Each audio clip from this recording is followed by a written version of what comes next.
Hello viewers, I am Pravesh Rohila and welcome to Codematics, your ultimate maths and computer science destination. तो आज हम एक नई series लेके आ रहे हैं फॉर 10th क्लास स्टूडेंट्स। आज हम मैथमेटिक्स के बारे में डिस्कशन करेंगे आज की वीडियो में, जो सीबीएसई ने लेटेस्ट सैम्पल पेपर रिलीज किया था द मंथ ऑफ अप्रैल। तो आज हम उसी को सॉल्व करना देखेंगे और किस टाइप के क्वेश्चंस आते हैं ये भी आपको आइडिया मिल जाएगा। ठीक है, तो शुरू करते हैं। देखिए, चलिए हम शुरू करते हैं अपने सैम्पल पेपर को सॉल्व करना। उससे पहले हम एक बार सैम्पल पेपर के पैटर्न को समझ लेते हैं कि बोर्ड में भी बिल्कुल इसी पैटर्न पे ही पेपर आने वाला है। अ, देखिए, जो पैटर्न है आपका, जो पेपर है वो 5 सेक्शन में डिवाइडेड है। ठीक है, A B C D E.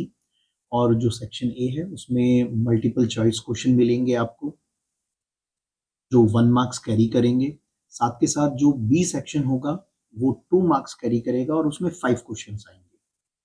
Then in C sections there are 6 questions which carry 3 marks each.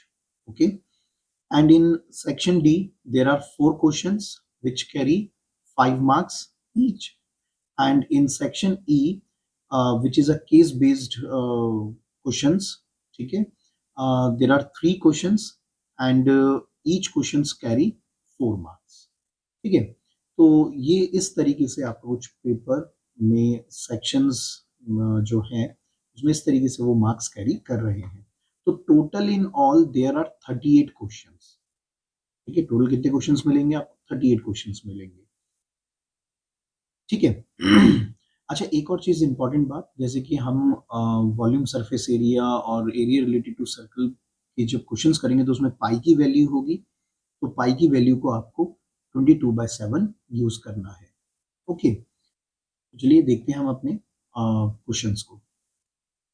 तो फर्स्ट क्वेश्चन कह रहा है, if two positive integers A and B की हमें वैल्यू गिवन है, where X and Y are the prime numbers, then the result obtained by dividing the product of the positive integers by the LCM a, b। वो ये कह रहा है कि जो a एंड b दो नंबर्स दिए हैं उन दोनों के प्रोडक्ट को अगर हम डिवाइड करते हैं एलसीएम से, किसके एलसीएम से? a और b के, तो रिजल्ट क्या होगा, ये बात हमें फाइंड आउट करनी है। अगर आपको रिलेशन याद है तो हमारे पास एक रिलेशन था कि a into b, मतलब the product of the two numbers is equals to LCM of a and b into HCF of a and b।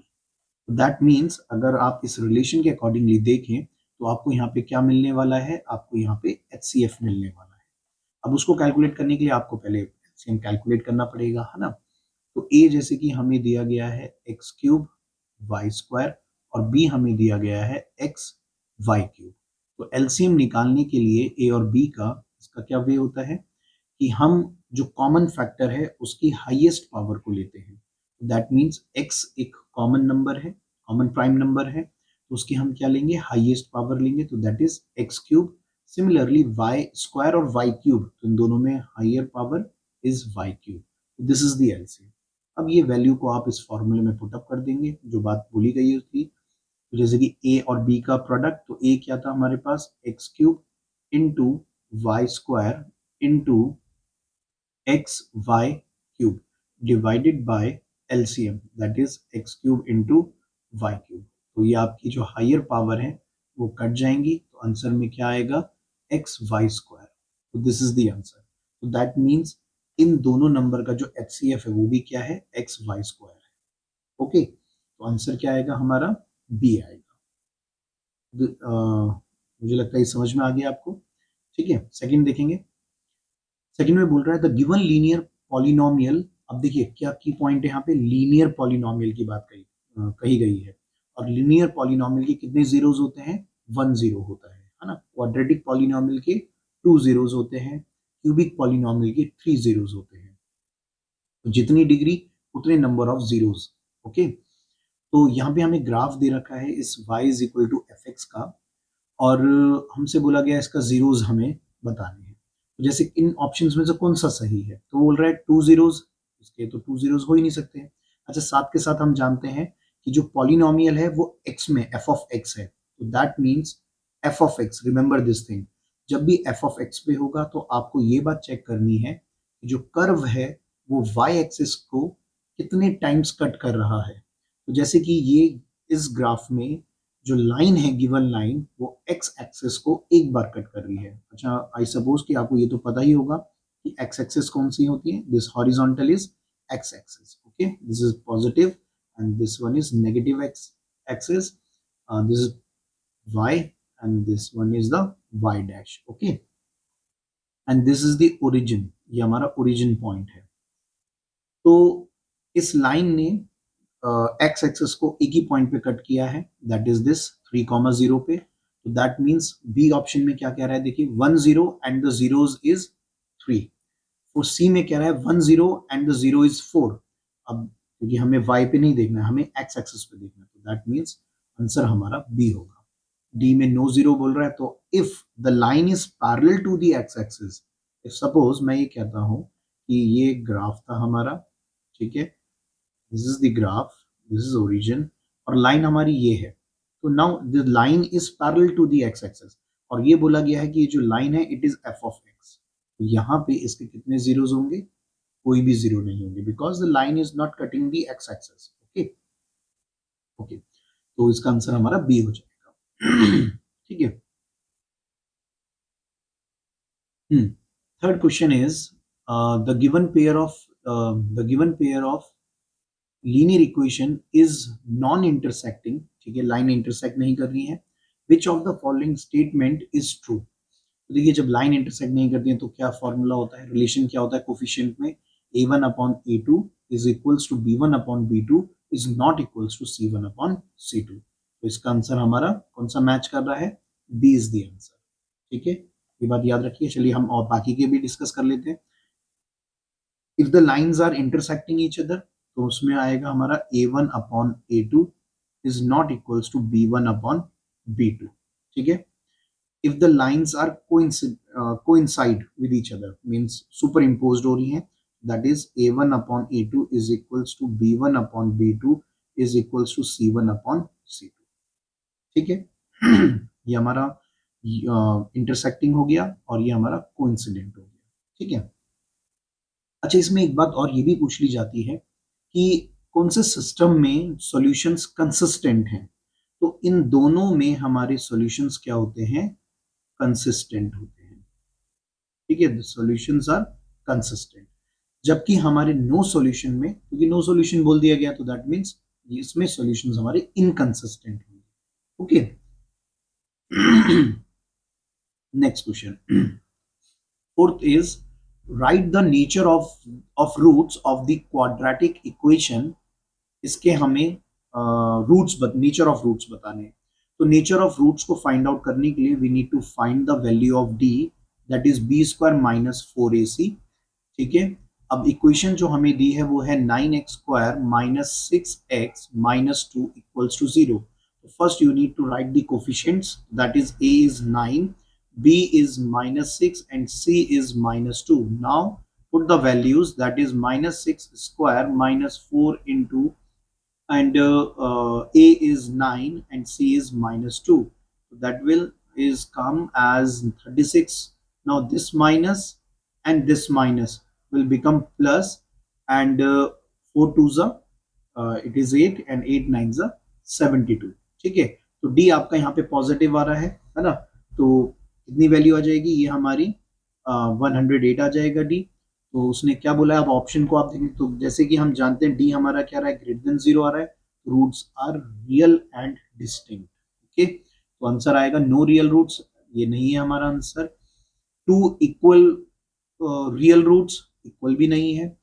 To distinct real roots, और डी बोल रहा है मोर देन 2 रियल रूट्स, तो quadratic में 2 से ज्यादा नहीं होंगे, सिर्फ 2 ही रूट्स होंगे, तो आंसर इज सी, ठीक है। थर्ड क्वेश्चन क्या कह रहा है, sorry fifth question, two APs have the same common difference. अब यहाँ पे दो एपी के बारे में बात करी गई है, ठीक है, हमारी AP1 एंड AP2, जिनका कॉमन डिफरेंस क्या बोला गया, सेम है, तो हमने कहा let's say the common difference is x, okay, और इसमें फर्स्ट टर्म जो हमें ए दिया गया है वो फर्स्ट एपी में -1 बोला गया है और सेकंड एपी में -8 बोला गया है। ठीक है, तो बोल रहा है what is the difference of their fourth term. ठीक है, हमें फोर्थ टर्म का डिफरेंस बताना है। तो अगर हम A4 यहाँ पे कैलकुलेट करते हैं फर्स्ट एपी में, सपोज मैं इसको कैपिटल ए कह देता हूँ, let's say capital A4 is equals to A plus 3 into d. Now d is x। Okay, तो ये मेरी इक्वेशन बन गई। अब सेकेंड एपी में A4 is equals to A plus, sorry यहाँ पे हमने ए की वैल्यू नहीं पुटअप करी फर्स्ट वाली में, तो ए इज -1, तो दैट इज -1 प्लस 3x। और यहाँ पे आ जाएगा A4 is equals to a, that is the first term, plus and n-1 into d is the formula. ये फॉर्मूला सॉरी मैं लिख देता हूँ पहले, an is equals to a plus n-1 into d, this is the formula. Okay, तो A4 is equals to A plus n is 4, so that is 3, and D is x. Now the value of A first term is in the second AP is -8 plus 3x. तो ये हमारा A4 आ गया। अब उसने क्या बोला था कि हमें इन दोनों का क्या निकालना है, डिफरेंस कैलकुलेट करना है। तो that is A4 minus small a4। Okay, -1 plus 3x minus of bracket. ठीक है, रिमेंबर दिस थिंग, अगर एक्सप्रेशन के पहले माइनस है तो आपको ब्रैकेट रखना होगा सेकंड एक्सप्रेशन में। तो -8 plus 3x, so this will come as -1 plus 3x plus 8, now sign will get changed, and minus 3x, so 3x cancelled out and this will be 7। ठीक है, तो वैसे जब कॉमन डिफरेंस सेम होता है तो सेम वैल्यू से, मतलब सेम टर्म से वैल्यू हमारी इंक्रीज हो रही है, तो अगर आप डायरेक्ट ही फर्स्ट टर्म को माइनस कर देंगे you will get your answer. Okay, तो 7 इज द आंसर, तो इस ऑप्शन में हमारा सी इज द आंसर। ठीक है। अच्छा, अब नेक्स्ट हम सिक्स्थ क्वेश्चन पे आते हैं। तो सिक्स क्वेश्चन कह रहा है find the ratio in which the line segment joining the point 2, -3 and 5, 6 is divided by x axis. तो एक्स एक्सिस से इसने कितना डिवीजन किया है ये हमें कैलकुलेट करना है। चलिए इधर कर लेते हैं सॉल्व इसको हम। वो ये कह रहा है कि ये दो पॉइंट्स हैं, सपोज ये हमें लाइन दी है ए एंड बी, ए के जो कोऑर्डिनेट है वो हमें 2, -3 दिया गया है, बी के coordinate 5, 6। Now this line segment is divided by the x-axis. So let's say the point is P, which lies on the x-axis as well as on the line AB. ठीक है, and the if any point lies on the x-axis, तो उसके coordinates क्या होंगे, x, 0। ठीक है, क्योंकि y coordinate 0 रहता है हमारा। अच्छा, तो हमें क्या फाइंड आउट करना था, we need to find the ratio. तो रेशियो हम k:1 ले लेंगे। ठीक है, और इसको सॉल्व करेंगे y एक्सिस के लिए। y एक्सिस का फॉर्मूला लगाएंगे हम, that is y is equals to, क्या होता है फॉर्मूला, यहाँ का रेशियो इस वाले कोऑर्डिनेट्स में मल्टीप्लाई होता है और ये वाला रेशियो हमारा इधर वाले कोऑर्डिनेट्स में मल्टीप्लाई होता है। तो y के लिए सॉल्व कर रहे हैं तो हम y2 में मल्टीप्लाई, k की मल्टीप्लीकेशन इस 6 में होगी। ठीक है, तो दैट मीन्स ये 6k आ जाएगा प्लस इस 1 की मल्टीप्लीकेशन इधर वाले इसमें y1 में होगी, that is 1 into -3 divided by k plus 1। ठीक है, formula is y is equals to m into y2 plus n into y1 divided by m plus n। ठीक है, अगर रेशियो m:n है, तो जैसे कि हमने यहाँ पे रेशियो k:1 लिया है, तो क्योंकि हमें पता है कि अगर हमें रेशियो फाइंड आउट करना होता है तो हम रेशियो k:1 लेते हैं। अच्छा, तो इसको सॉल्व कर लेंगे, ये सॉल्व करके y हमारा y की वैल्यू पुटअप करेंगे, y is 0 is equal to, this is 6k -3 divide by k plus 1, ये उधर जाके 0 हो जाएगा, 0 इंटू k प्लस 1 इज 0, और ये आ जाएगा 6k -3 is equals to 0, so 6k equals to 3, so k equals to 3 by 6, which is, we can say k is 1 by 2। तो ratio हमारा कितना था, रेशियो हमारा था k is to 1, that is 1 by 2 is to 1, so which is 1 is to 2। Okay, तो 1:2 is the ratio. चलिए एक बार check कर लेते हैं इस कौन सा ऑप्शन हमारा सही हुआ।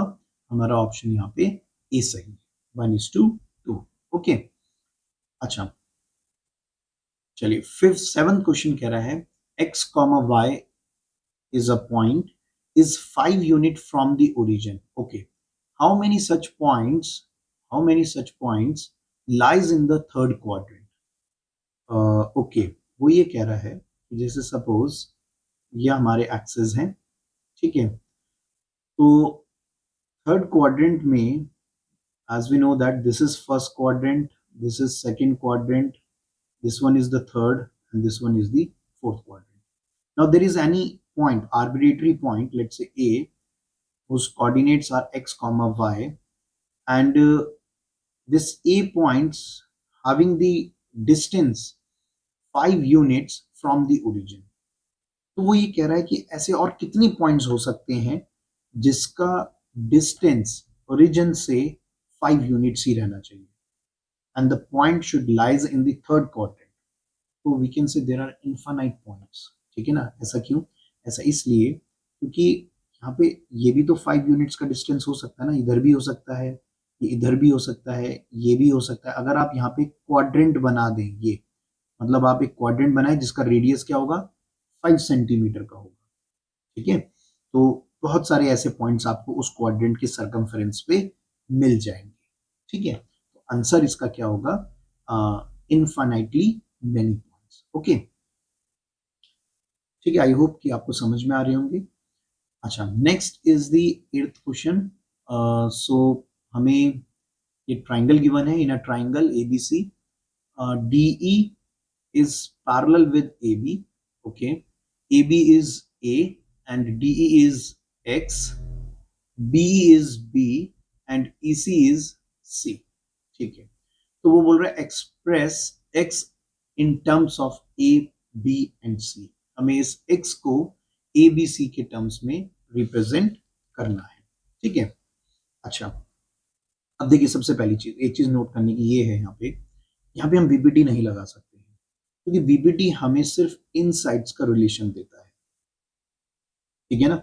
जो ये बेस वाली साइड्स, जो पैरेलल साइड्स होती है ना, बीपीटी उन साइड्स में कोई रिलेशन नहीं देता। तो दैट मींस आपको इन दोनों ट्राइंगल्स को, means the triangle DEC and the triangle ABC, you need to prove them as similar, ठीक है। तो we then will apply the similar properties, ठीक है। तो देखिए जरा, तो अब हम यहाँ पे अब जैसे कि अगर मैं सिमिलैरिटी की बात करूं तो इसमें एंगल सी कॉमन आ जाएगा हमारा, और angle D is equals to angle A, corresponding angle, है ना। तो 1 मार्क्स का है, इतनी वर्किंग आपको दिखानी नहीं है ना। तो मैं डायरेक्टली लिख रहा हूँ, तो will write triangle C E D is similar with triangle C B A, ठीक है। इसमें देखिए एक चीज बहुत इंपॉर्टेंट है, ऑर्डर के बारे में जरा हम यहाँ पे समझ लेते हैं बात को। देखिए जैसे कि मैंने बोला है कि एंगल सी हमारा कॉमन है, ठीक है, और मैंने कहा है कि एंगल डी हमारा इक्वल आ रहा है एंगल ए के साथ, ओके। तो आप पहले ट्राइंगल को का जो ऑर्डर है, मतलब जो वर्टेक्स का ऑर्डर है, वो आप कैसे भी लिख सकते हैं। तो जैसे कि मैंने इसमें लिखा है C E and D, that means first मैंने वो वर्टेक्स लिया है जिसमें एंगल कॉमन है, फिर मैंने एक वो वर्टेक्स लिया है ई जिसमें मैंने कोई एंगल की बात नहीं करी है, फिर मैंने डी एक वो वाला वर्टेक्स लिया है जिसको मैंने ए के साथ इक्वल बताया है, ठीक है। तो अब जब आप दूसरे ट्राइंगल को एज्यूम करेंगे तो उसकी ऑर्डरिंग भी सेम इसी ऑर्डरिंग में आनी चाहिए जैसे आपने सीईडी की करी है। मतलब कि इस ट्राइंगल, जब आप सेकंड ट्राइंगल को लिखेंगे तो फर्स्ट वर्टेक्स वही होगा जो सी के साथ कॉमन है, तो वो कौन है, इटसेल्फ सी वर्टेक्स है। फिर बी वो वर्टेक्स है जिसका मतलब हमने कोई एंगल में कोई बात नहीं करी है कि इसका एंगल इसके साथ इक्वल है, दैट मीन्स ई और बी की हमने कोई बात नहीं करी, तो ई बीच में आया, तो यहाँ पे भी बी बीच में आना चाहिए, और डी को हमने ए के साथ इक्वल बताया है, तो डी हमारा लास्ट में आ रहा है, तो दैट मीन्स ए भी हमारा लास्ट में होना चाहिए। ये ऑर्डरिंग सही लिखना बहुत जरूरी है। सो उसके बाद आप बहुत इजीली इसके रेशियोज बना सकते हैं। कैसे लिखेंगे आप लिखेंगे सी ई ठीक है, CE over CB is equals to ED over BA is equals to CD over CA। ठीक है, तो अगर आपने ये ऑर्डरिंग सही लिखी है तो बहुत इजीली आप साइड्स के रेशियो बना सकते हैं। Okay, now put the values. तो CE हमारा C था, CB, अब ये CB पूरी लेंथ आ गई है, that means B plus C। Okay, अब ED is X and BA is A। अच्छा, CD और CA को हम नहीं लेंगे, तो हमने सिर्फ इन दोनों को रेशियो को कंसिडर किया है। तो x निकालना था, a को उधर ले चलेंगे, न्यूमरेटर में चला जाएगा, तो x की वैल्यू आ जाएगी a into c divided by b plus c. This is the answer. तो कौन से ऑप्शन से मैच कर रहा है ये? बी ऑप्शन से ये मैच कर रहा है। ठीक है, अच्छा आगे बढ़ते हैं। ठीक है, okay, now ninth question is, if O is the center of a circle and chord PQ makes an angle 50 degree। Okay, उसने बोला है O is the center of the circle, ठीक है, and chord PQ makes an angle of 50 degree with the tangent PR at the point of contact P। Find the angle made by the chord at the center। Find the angle made by the chord at the center, मतलब कि हमें ये angle x calculate करना है। क्या बोला है देखो एक बार फिर से सुनिए। If O is the centre of the circle, ठीक है, and chord PQ makes an angle 50 degree, ये जो कॉर्ड हमें दी है PQ, this makes an angle 50 degree with the tangent at PR, मतलब कि दिस एंगल इज 50। तो अगर ये एंगल 50 है, अब as we know that at the point of contact the tangent and the radius makes 90 degree, मतलब कि angle हमारा OPR कितना होगा? 90 डिग्री होगा, मतलब ये पूरा हमारा 90 डिग्री है। अब इस 90 में से हम इस 50 को माइनस करेंगे तो will get the angle OPQ। तो हमें as we know that angle O,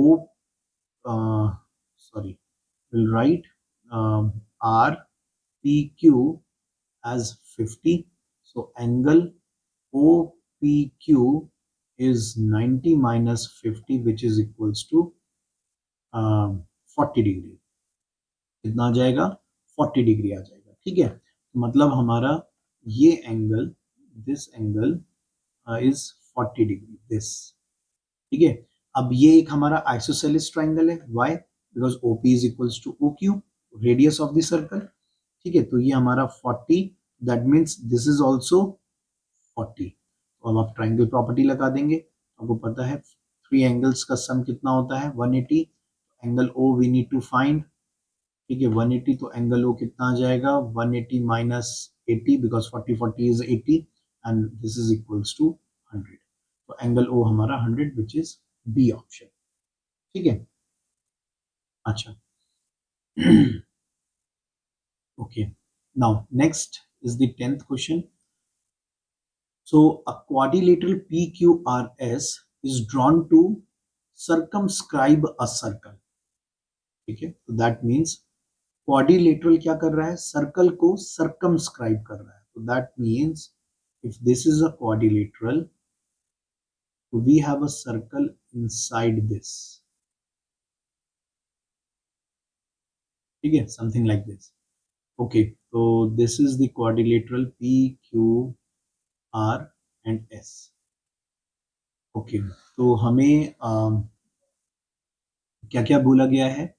PQ is 12, this is 12, and QR is 15। ठीक है, RS is 14 and find the length of SP। SP की हमें लेंथ फाइंड आउट करनी है। तो लेट्स से इन कॉमन जो पॉइंट ऑफ कांटेक्ट है इनको हमने A, B, C and D, ये हमने इनको कह दिया है।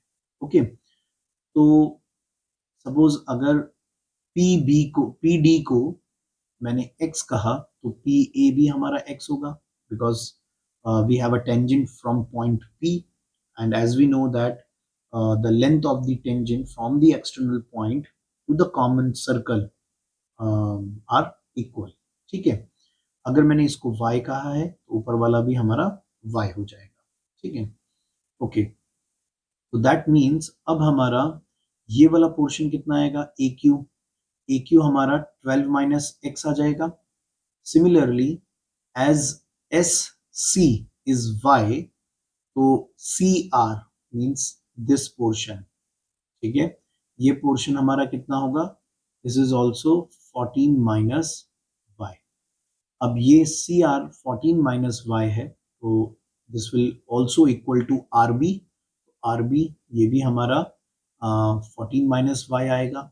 And similarly B Q is also 12 minus x. तो दैट मीन्स मैं अब आर क्यू को क्या लिख सकता हूँ, आर क्यू को we can write R B plus B Q. Now R, sorry, not RB, it's RQ. RQ is equals to RB plus BQ. So RQ is 15. Now RB is 14 minus Y plus BQ is 12 minus X. तो ये आ जाएगा 15 equals to, now 14 is 26 minus X minus Y. इन दोनों को हम इधर ले आते हैं और 15 को इधर ले आते हैं. This is X plus Y 26 minus 15. Okay, now which is equals to 11. And now what is X plus Y? This X plus Y, it is SP. Okay, or you can say PS or SP. Okay, so this is SP is 11 centimeter. This is the answer. So that means D is the answer. Okay. अच्छा, next trigonometry का है. हमें sine theta की value given है a and b. तो according to the triangle in a right angle triangle, if this is the theta angle, तो हमें a and b दिया है. तो sine theta, as we know that it is perpendicular upon hypotenuse. So in a right angle triangle, side opposite to angle is considered as perpendicular. ठीक है, side opposite to angle is considered as perpendicular. Now the side opposite to 90 degree is considered as hypotenuse. Now the remaining side is the base. तो आपको perpendicular find out करना है और hypotenuse find out करना है. Remaining is the base. और आप ऐसे भी बोल सकते हैं कि बेस, आपकी बेस जनरली वो साइड बनती है जिस साइड पे आपके एंगल, मतलब कि थीटा एंगल जो हमने कंसीडर किया है और 90 डिग्री दोनों बन रहे होते हैं. ठीक है, तो हमें कॉस थीटा निकालना है. तो दैट मीन्स पहले हमें P मुझे according to the value A given है और H हमें B गिवन है. पाइथागोरस थ्योरम से B हमारा कितना आ जाएगा, under the root of, it is B square minus A square. तो कॉस थीटा की वैल्यू क्या आएगी, cos theta is base upon hypotenuse. तो this is the base under root of b square minus a square, and hypotenuse is the formula is based upon hypotenuse. ठीक है ना, and hypotenuse is b. So answer is C. Okay, ठीक है. चलिए next देखते हैं, थोड़ा shift कर देते हैं. हाँ, now in 12th question, so 12 says sec a plus tan a. Okay, we have sec a plus tan a times of 1 minus sine A. ये हमें फाइंड आउट करना है कि क्या रिजल्ट आ रहा है. तो sec a को अब साइन कॉस में कन्वर्ट कर लेते हैं. तो sec a को we can write 1 upon cos a plus tan a can be written as sin a over cos a times of 1 minus sine A. ठीक है, नाउ टेक द एलसीएम. तो cos a आ जाएगा यहाँ पे, this will be 1 plus sine A, now times of 1 minus sine A. तो numerator में we have 1 plus sine A. ठीक है, क्या है हमारे पास, 1 plus sine a and 1 minus sine a. Multiplication हो जाएगी, तो that means it is a plus b and a minus b. So a plus b times of a minus b is a square minus b square. So that means it can be written as 1 square minus sine square a whole divided by cos a. Now 1 minus sine square a is cos square a. It is identity upon cos a. तो ये cos a इसकी एक power को reduce कर देगा, तो the answer is cos a. तो यहां से हमारा कौन सा ऑप्शन मैच कर रहा है? D is the answer. ठीक है. अच्छा, आगे बढ़ते हैं. 13th question. तो 13 देखिए क्या कह रहा है हमें. A pole 6 meter high cast a shadow of 2 root 3 meter long on the ground, then the sun elevation is. तो हमें एक पोल दिया गया है. ठीक है, यहाँ पे ये सन है हमारा. सन ने शेडो कास्ट करी पोल की, तो let's say this is the shadow. ठीक है, ये हमें क्या मिल गई है? This is shadow. Okay, let's say this is A, B and C. अब ये जो रेज आएगी ये कुछ इस तरीके से एंगल फॉर्म्ड होगा. ठीक, तो कितना एंगल बन रहा है यहाँ पे? अच्छा, हमें वही चीज फाइंड आउट करनी है. तो लेट्स से हमने कहा ये angle of elevation is theta. Height of pole is 6 and shadow is 2 root 3. Okay, अब ये हमारा 90 डिग्री आ गया है. तो कौन सा इसमें हाइपोटेनस होगा और कौन सा एंगल होगा? तो जैसे कि मैंने बोला था कि 90 के अपोजिट हमें हाइपोटेनस मिलेगा और एंगल के अपोजिट हमें परपेंडिकुलर मिलेगा, और रिमेनिंग हमारा क्या हो जाएगा? बेस. तो जैसे कि हमें जो वैल्यूज गिवन है वो हमें परपेंडिकुलर और बेस की वैल्यू गिवन है, तो हम क्या लगाएंगे यहाँ पे? 10 लगा देंगे हम, है ना. Will write tan theta is equals to perpendicular upon, चलो I write P upon B.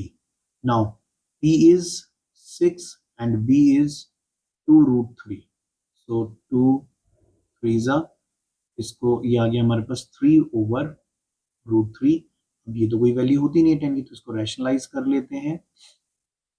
ठीक है, तो ये 3 बन जाएगा और ये 3 से कैंसिल हो गया. Answer is root 3. तो tan थीटा की वैल्यू क्या आ गई? रूट 3. अब tan थीटा रूट 3 कब होता है हमारे पास? At tan 60 degree.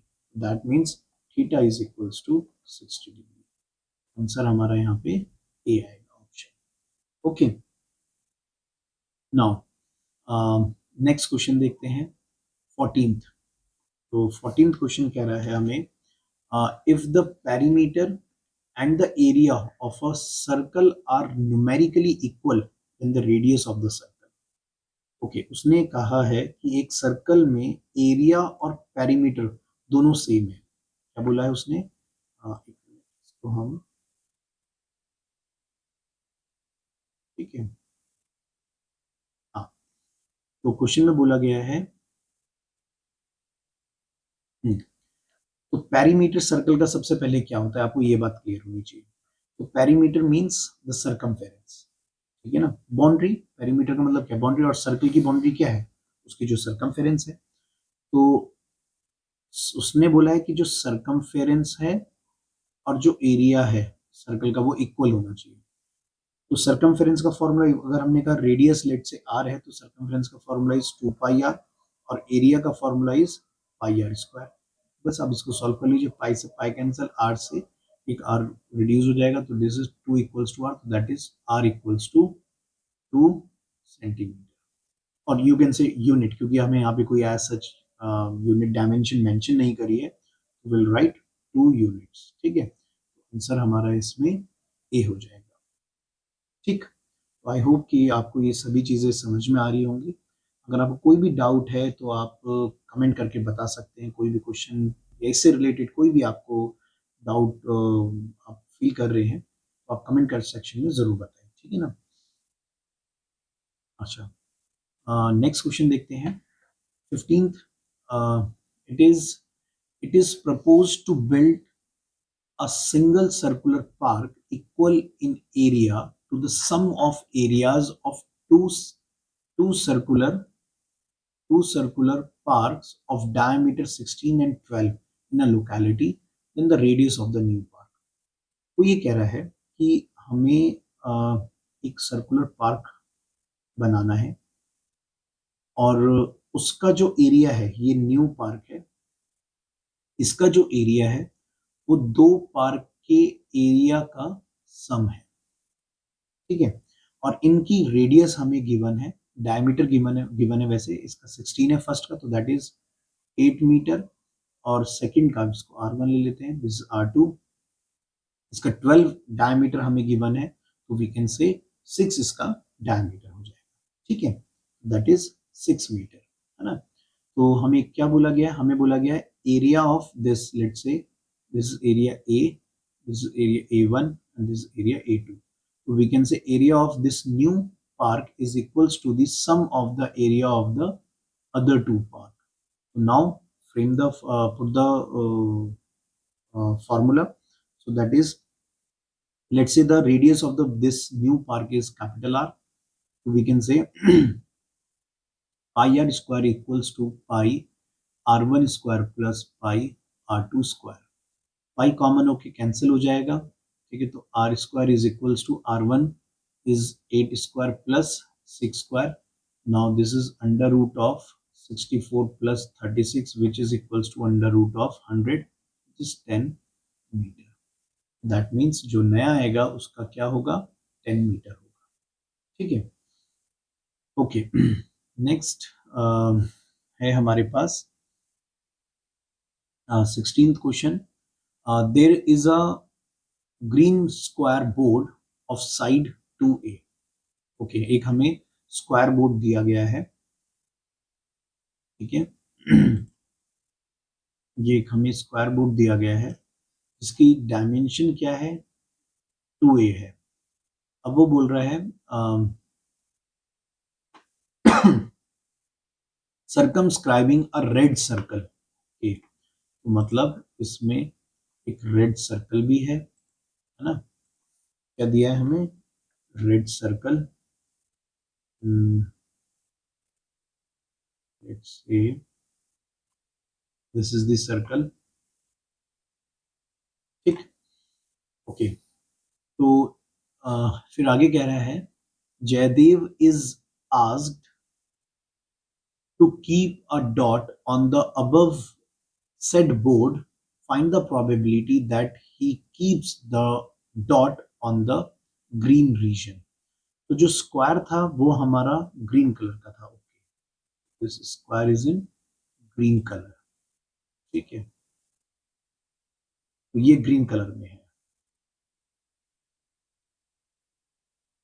ठीक है।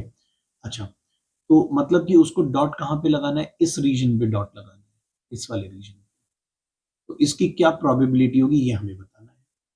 तो साइड जैसे कि 2A है, तो अच्छा पहली बात तो प्रोबेबिलिटी निकालने के लिए प्रोबेबिलिटी ऑफ एनी इवेंट क्या होता है formula, favourable cases divide by total cases. तो फेवरेबल रीजन क्या होगा हमारा, हमारा फेवरेबल रीजन होगा एक ग्रीन वाला जो मैंने अभी डैश किया है, ठीक है ना, this region is the favourable region, ये जो हमारा रीजन है ये हमारा फेवरेबल रीजन है ना। तो फेवरेबल रीजन कैसे कैलकुलेट करेंगे आप, एरिया ऑफ स्क्वायर में से एरिया ऑफ सर्कल माइनस कर देंगे, that means will write this is now the side as the side of a square is 2a, तो डायमीटर क्योंकि स्क्वायर है, यहाँ पे भी ये बात ध्यान रखिएगा, स्क्वायर में अगर कोई भी स्क्वायर सर्कल को सर्कमस्क्राइब कर रहा है तो diameter of a square is same as the sorry diameter of a circle, diameter of a circle is equals to what we can say, side of a square, ठीक है। जो भी square की साइड होगी वही हमारा सर्कल का diameter होगा, है ना। तो एरिया निकाल लेते हैं अब हम, तो विल से पहले हम इस शेडेड रीजन फेवरेबल केस का एरिया निकाल लेते हैं, तो we can say favourable region होगा हमारा area of square minus area of circle, तो area of square is 4a square, ठीक है, क्योंकि साइड 2a है, और एरिया ऑफ सर्कल हमारा आ जाएगा पाई आर स्क्वायर। रेडियस कितना होगा? Radius is this a, okay, that is a square. तो क्या बना formula? Favourable case is 4a square minus pi a square divided by total area, that is total area हमारा square का area हो गया, ठीक है, तो that is 4a square. a square common आके यहाँ पे नीचे से कैंसिल हो जाएगा, तो answer will be 4 minus pi. तो 4 minus pi divided by 4, so b is the answer, ठीक है। तो ये कट कैसे किया, अगर ये नहीं समझ में आया आपको, तो a हमने a स्क्वायर को कॉमन लिया है न्यूमरेटर में से, this is 4 minus pi divided by a square, और ये स्क्वायर ऐसे कटा है, ये 4 भी था यहाँ पे, तो ये इस तरीके से 4 माइनस पाई डिवाइडेड बाय 4 आया है, ओके। अच्छा नाउ नेक्स्ट क्वेश्चन इज तो कर देते हैं पहले।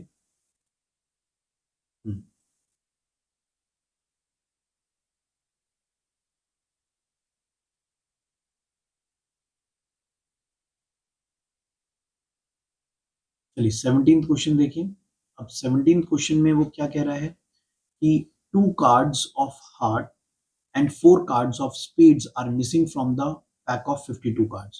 तो टोटल कार्ड्स हमारे पास जैसे कि 52 होते हैं, अब कितने रिमेनिंग बचेंगे हमारे पास? तो रिमेनिंग कार्ड्स बचेंगे 52 माइनस 2, एक इसमें से हटा दिए हैं, और 4 और मिसिंग हो गए हैं, तो ये टोटल कितना आ गया? 52 minus 6 which is equals to 46। तो ये हमारे रिमेनिंग कार्ड्स हो गए। अब बोल रहा है what is the probability of getting a black card from the remaining card. तो हमें सिंपल ब्लैक कार्ड की प्रोबेबिलिटी बतानी है, ओके। तो क्या निकलेगी हमारी probability of black card, which is equals to favorable cases divided by total number of cases। तो फेवरेबल केसेस फॉर ब्लैक कितने होंगे? ब्लैक कार्ड्स हमारे पास टोटल 26 होंगे। दो कैटेगरी होगी ब्लैक की, एक आपका स्पेड होगा और दूसरा आपका क्लब होगा, ठीक है। तो दैट इज 26 डिवाइडेड बाय 46। आप आंसर देख लीजिए। 20, अच्छा okay okay okay, sorry sorry, यहाँ पे स्पेड को भी अच्छा माइनस कर दिया ना, तो spade is in black in colour, तो दैट मीन्स फिर जो मैंने आपको बोला कि फेवरेबल केसेस की जो मैंने बात करी है कि 26 होते हैं, तो उस 26 में से हम 4 और माइनस करेंगे ना, ठीक है। देखिए क्लब है एक हमारे पास ब्लैक इन कलर, और स्पेड है हमारा black in colour. Club having 13, स्पेड में भी 13 है, बट स्पेड में से 4 माइनस हो चुके हैं, तो ये कितना आ जाएगा? 9 आ जाएगा। तो दैट मीन्स टोटल ब्लैक हमारे पास कितने बचे? 13 और 9 बचे हुए हैं, ठीक है। इनको आप ऐड कर दीजिए, तो वो हमारा फेवरेबल केस आ जाएगा। तो दैट इज 13 एंड 9 इज 22। तो आंसर इज 22/46। तो सिंप्लीफाई करने से पहले आप एक बार ऑप्शन को जरूर चेक कर लें, तो बी इज दी आंसर, ठीक है। अच्छा नेक्स्ट इज 18th। ये वीडियो थोड़ा ज़्यादा लंबा हो रहा है, सो दैट मैं आपको एक्चुअली एक्सप्लेन करते हुए चल रहा हूँ, तो अदरवाइज आपको जो ऑब्जेक्टिव है बोर्ड में, आपको विद इन 40 मिनट्स में you have to complete all the objective questions, ठीक है ना। आपको इन 20 क्वेश्चंस को विद इन 40 मिनट्स में कंप्लीट करना ही करना है।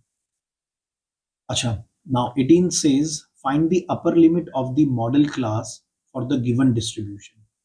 तो जैसे कि अब हमें ये बिलो का केस दिया गया है, तो ठीक है ना, और ये जो नंबर ऑफ गर्ल्स है ये हमारी फ्रीक्वेंसीज नहीं है, ये हमारी क्यूमुलेटिव फ्रीक्वेंसी है। तो दैट मीन्स पहले हमें फ्रीक्वेंसी कैलकुलेट करनी होगी, तो इसका फटाफट से हम टेबल बना लेंगे। तो बिलो 140 का मतलब हम लेंगे 0 to 140, जिसमें हमें वैल्यू क्या दी गई है, मतलब अब मैं फ्रीक्वेंसी कैलकुलेट करूंगा, 4 दी गई है, ठीक है। सेकंड बोल रहा है बिलो 45, तो बिलो 45 का मतलब ये हो गया कि 45 से लेकर पूरा 0 तक, बट हम 0 से 140 तो कैलकुलेट कर चुके हैं, 4 है, तो अब हम इसको क्या लिखेंगे? 140 to 145 लिखेंगे, ओके। और बिलो 145 में कितना बोल रहा है हमें वैल्यू? 11 बोल रहा है। तो इस बिलो 145 में ये जो 11 है, इस 11 में ये 4 भी क्या हो रखा है? ऐड हो रखा है। तो अगर मुझे 140 टू 145 कैलकुलेट करनी है, तो दैट मीन्स मुझे 11 माइनस 4 करना होगा। तो ये कितना आ जाएगा हमारा? This will B 7। ठीक है, तो ये हमारा 7 आ गया है। अब हम फिर से 145 से नेक्स्ट पे देख रहे हैं 150। ठीक है, तो ये कितना आएगा इसमें 29 माइनस, क्योंकि बिलो 150 का मतलब क्या हुआ कि 150 से लेकर पूरा जीरो तक इंक्लूडेड है। तो अब हम 145 टू 150 निकालने के लिए हम प्रीवियस फ्रीक्वेंसी को सब्ट्रैक्ट कर देंगे, दैट इज 11। तो ये हमारा आ जाएगा 18। Okay, again 150 to 155 which is 40 minus 29, तो ये आपका आ जाएगा 20, सॉरी दिस विल बी 19। ठीक है, और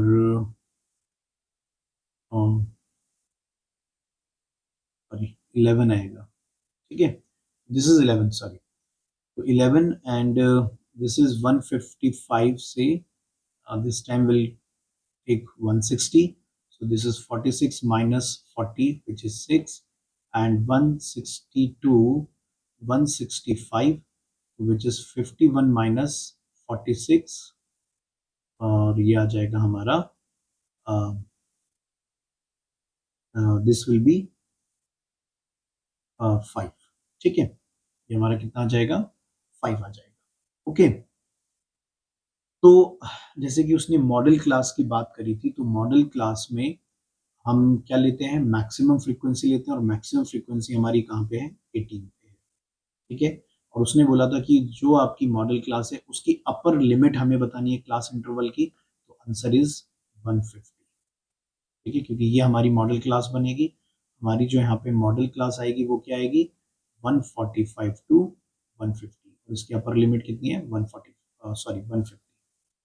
ठीक है, अच्छा देखिए, वैसे इसका एक शॉर्टकट तरीका ये है कि आप ये देखेंगे कि यहाँ पे मैक्सिमम डिफरेंस कहाँ पे है वैल्यू में। तो अगर आप मैक्सिमम डिफरेंस देखेंगे तो वो 29 और सॉरी 29 और 11 में हमारा ज़्यादा डिफरेंस आ रहा है। ठीक है ना, 29 और 11 में हमारा ज़्यादा डिफरेंस आ रहा है। तो जिसमें भी ज़्यादा डिफरेंस आएगा इट मीन्स हमारी जो क्लास इंटरवल बनेगा वो क्या बनेगा हमारा 145 और 150 का क्लास इंटरवल बनेगा। ठीक है, चलिए आगे देखते हैं। नेक्स्ट, हाँ, तो इसका आंसर हमारा 150, that is D is the answer, है ना। अच्छा, नाउ अब असर्शन रीजन है, तो ओके, असर्शन हमारा स्टेटमेंट ए क्या कह रहा है, total surface area of the top, तो ये एक हमें टॉप दिया हुआ है। ठीक है, is the sum of the curved surface area of the hemisphere and the curved surface area of the cone। ठीक है, बिल्कुल सही बात है कि जो टॉप होगा, टॉप का टोटल सरफेस एरिया क्या होगा, जो हमें ऊपर ये हेमिस्फीयर दिया है इसका कर्व सरफेस एरिया, और जो नीचे कोन दिया है उसका कर्व सरफेस एरिया। ठीक है, रीजन बोल रहा है top is obtained by mixing the plain surface of the hemisphere and cone together. बिल्कुल ऐसे ही बनाया गया है टॉप को, जो हेमिस्फीयर का जो हमारा सरफेस था, दिस इज द हेमिस्फीयर, तो ये वाला जो एरिया था, और कोन का हमारा यही वाला जो एरिया था, इनको आपस में हमने क्या कर दिया, ज्वाइन कर दिया इन एरिया को। ठीक है, तो इसका जो आंसर होगा वो हमारा ए होगा। इसमें असर्शन भी ठीक है, रीजन भी ठीक है, और रीजन हमारा असर्शन को एक्सप्लेन भी कर रहा है। ओके, अच्छा, नेक्स्ट है, ये एक हमें सीरीज दी है जिसको बताया जा रहा है कि एक एपी है। ठीक है, -5 कॉमा -5/2 कॉमा 0 कॉमा 5/2। अच्छा, रीजन बोल रहा है the term of an arithmetic progression cannot have both positive and negative rational number। तो सबसे पहले तो हम ये चेक करेंगे कि ये हमारा एपी है या नहीं है। तो आप कैसे चेक करेंगे, वही सेकंड टर्म को फर्स्ट टर्म से माइनस करेंगे, तो -5 डिवाइडेड बाय 2 माइनस ऑफ -5 है, माइनस ऑफ -5। ठीक है,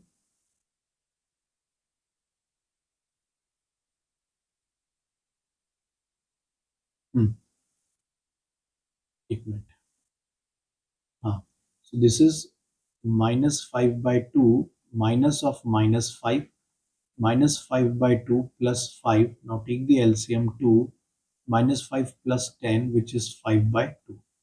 अब इस तरह से आप जीरो सेकंड और सॉरी थर्ड और सेकंड टर्म का भी करेंगे, ठीक है। तो that is zero of -5/2, this is also zero plus 5/2 which is equals to 5/2। तो कॉमन डिफरेंस हमारा सेम आ रहा है, दैट मीन्स जो एपी है, जो सीरीज है वो हमारी एपी में है, बट जो रीजन है वो हमें कुछ सही नहीं है। देखिए क्या बोल रहा है, the term of an arithmetic progression can not have both positive and negative rational number. ऐसा कोई ज़रूरी नहीं है, ठीक है ना, क्योंकि हमारी एक एपी में पॉजिटिव और नेगेटिव दोनों ही टर्म हो सकती है, ठीक है। तो इसका ए ठीक है और आर हमारा गलत है, रीजन गलत है, तो that means C is the answer, A is true but R is, ठीक है। तो ये हमारा एमसीक्यू पार्ट था, तो आई होप कि आपको समझ में आया होगा, ठीक है। और इस कॉन्सेप्ट को बहुत ध्यान से समझिए, कुछ लगभग ऑलमोस्ट क्वेश्चन इसी तरीके से आते हैं, है ना। और ये ध्यान रखें कि एमसीक्यू को आपको बोर्ड में विद इन 40 मिनट्स के लिमिट में आपको करने ही करने हैं, सो दैट आपके पास एक लास्ट मोमेंट में, मतलब जब आपका पेपर पूरा कंप्लीट हो जाए तो आप पे इनफ टाइम रहे कि सो दैट आप अपने पेपर को अच्छे से गो थ्रू कर सकें, रिवाइज कर सकें, बिकॉज वो बहुत इंपॉर्टेंट ड्यूरेशन होगा आपका, ठीक है। तो आपको जो भी पूरा टाइम आपको जो 3 आवर्स का मिलेगा उसमें आपको एटलीस्ट अपने 15 टू 20 मिनट्स आपको पूरे पेपर को फिर से रिवाइज करने के लिए आपको रखने हैं, ठीक है। तो अभी हम सिर्फ सेक्शन ए ही करते हैं क्योंकि वीडियो काफ़ी लंबा हो जाएगा अदरवाइज। नेक्स्ट पार्ट में मैं आपको सेक्शन बी सेक्शन सी के बारे में हम डिस्कस करेंगे, ठीक है। तो आई होप कि आपको ये सब समझ में आया है, और अगर ये सब आपको समझ में आ रहा है तो आप चैनल को सब्सक्राइब ज़रूर करें, लाइक करें और शेयर करें ज़्यादा से ज़्यादा। जो भी आपके फ्रेंड्स हैं जिनको नीड है उनको आप ये प्रोवाइड करें, ओके। तो आज के लिए thank you and take care.